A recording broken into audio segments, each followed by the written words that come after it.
And boss, normal lang ba umiinit ang compressor ng window type? Nag-ice build tapos nilagyan ng Freon, nawala yung ice build niya.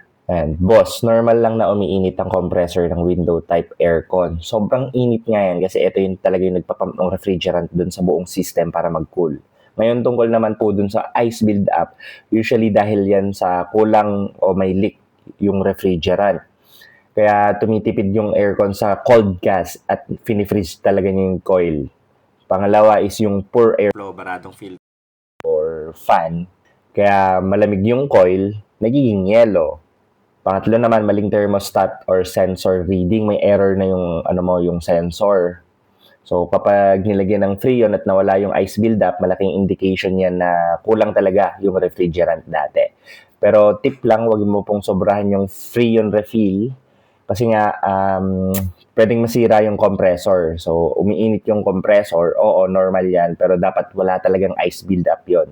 Yung buildup na yun, yung talaga senyales na may problema yung aircon mo. So kung nag-ice buildup pa ulit, kailangan mo na talagang ipa-check yan.